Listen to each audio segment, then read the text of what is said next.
Isang mapagpalang gabi ng November 5, 2024, kabayan. Maligayang pagbalik dito sa aking channel. Narito po kabayan ang latest update natin sa bagyong Marce na ngayon ay ganap na pong typhoon. Pero bago ang lahat, pasuyo naman po ng like and subscribe at pahit na rin po ng notification bell para updated ka pa sa mga susunod ko pang ulat panahon.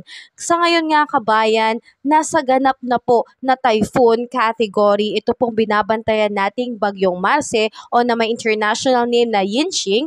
Ito po ngayon ay nasa layong 525 km east of Baler, Aurora o kaya naman nasa 495 km east of Etiague, Isabela. Sa ngayon kabayan, taglay nito ang lakas na hangin na aabot na po ng 135 km per hour at bumubugso na po ito up to 160 km per hour. Ito po ay patuloy na kumikilos pa northwestward na kumikilos po sa bilis na 25 km per hour. So mga kababayan, may kita po natin na naging maaga po ang pagiging typhoon category nitong bagyong Marce dahil ito po ay nagkaroon ng rapid intensification o bigla ang paglakas. Kaya malalakas na bugso ng hangin na rin po ang dala nito. Kaya malaking bahagi na rin po ng Luzon ang siyang naaapektuhan, lalo na po ng trough nitong bagyong Marce, particularly sa area po ng Cagayan Valley, Aurora, Quezon at Bicol Region. Apektado na rin po ang eastern part ng Visayas. Kaya pinag-iingat po natin ang lahat dahil asahan po ang pagkakaroon ng maulap na kalangitan na may kalat-kalat na pag-ulan. Dulot po yan kabayan nitong bagyong Marce. At dito naman po kabayan sa nagtatanong kung Metro Manila ba ay apektado, sa ngayon ay hindi pa po masyadong apektado. Ang tanging nagdadala lamang po ng pag-ulan dito po sa Metro Manila at ilang bang bahagi ng ating bansa ay ang localized thunderstorm. Dahil nga po itong bagyong Marce ay nasa offshore pa kabayan, hindi pa po muna natin ito nararamdaman. Pero sa unti-unting paglapit nito kabayan, sa mga susunod pang araw, asahan natin na mararamdaman po natin ang lakas na hangin at lakas ng ulan na dulot po nitong bagyong Marce. At ayon po kabayan sa latest forecast track intensity nitong bagyong Marce, mamayang alas 8 ng gabi, ito po ay nasa 455 km east of Etiaque, Isabela. Ito po ay meron ng maximum sustained wind na abot na po ng 130 km per hours. Nakikilos po kabayan pa northwestward sa bilis na 20 km per hour. Asahan din natin kabayan pagdating kinabukasan patuloy po itong magiging typhoon category.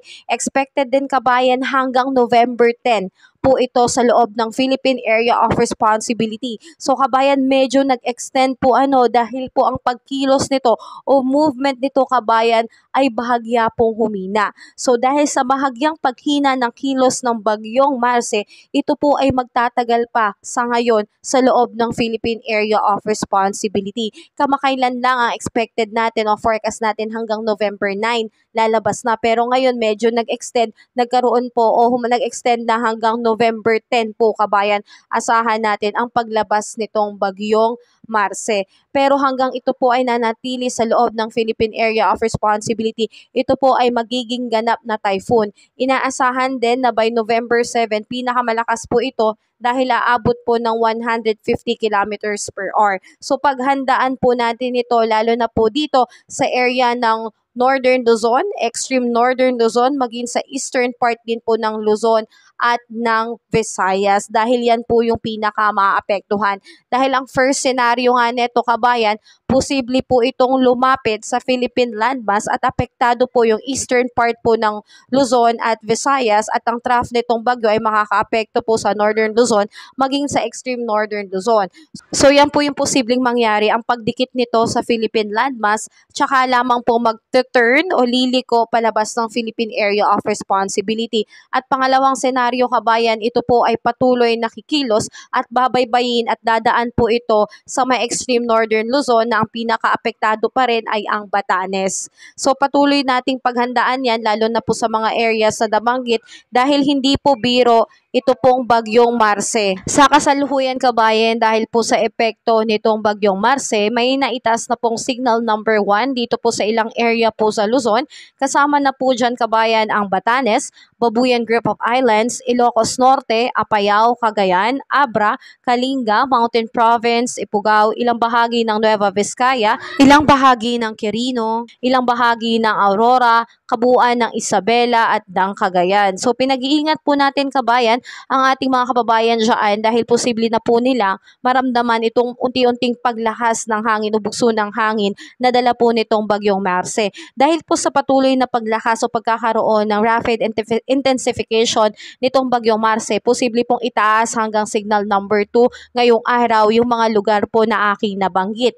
At ine-expect din kabayan dahil nga po sa malakas na epekto ng bagyong Marce at paglapit nito sa Philippine landmass, posibleng hanggang signal number 4 po maitaas sa mga area po na pinaka-apektado nitong bagyong Marce. So tayo po ay mag-ingat kabayan at nais ko lamang ipaalala kabayan na kapag nakalabas na po ng Philippine Area of Responsibility itong si bagyong Marce by November 10 or 11, posible pong kabayan meron pong panibagong bagyo na susunod dahil nagtaya po o naglabas po ng forecast ang Pag-asa na meron po tayong tropical cyclone threat potential na may katamtaman tsansa na meron pa pong mabuo na panibagong sama ng panahon sa loob ng Philippine Area of Responsibility.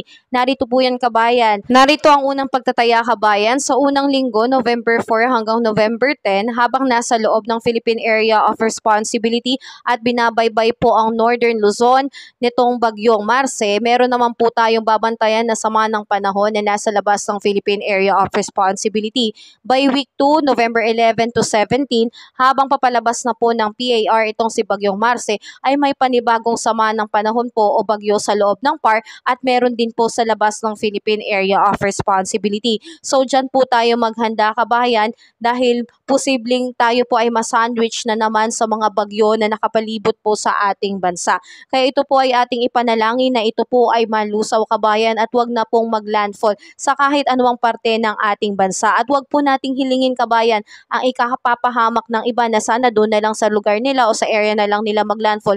Wag po tayong ganun kabayan. Maging sensitive po tayo sa ating ikino-comment kabayan dahil ito po ay wala pong naidudulot kundi panakot lamang at sama lamang po ng loob ang maidudulot nito lalo na po sa ating mga kapatid, lalo na kung kanilang area ay palagi na lang po dinadaanan ng bagyo at sasabihin natin sana doon na lang para tayo ay ligtas. Wag po tayong ganun kabayan. Lagi nating ipanalangin ang kaligtasan ng bawat isa dahil sino na lamang po ang magtutulungan at magkakaroon ng pagpapahalaga sa bawat isa kundi tayong mga kapwa Filipino kabayan. So tayo po ay palaging mag-ingat kabayan at patuloy ko pa ko yung i-update dito sa ating ulat panahon. Kaya pasuyo po muli ng like and subscribe at pahit na rin po ng notification bell para updated ka pa sa mga susunod ko pang ulat panahon tungkol dito sa bagyong Marce. Ingat tayo kabayan.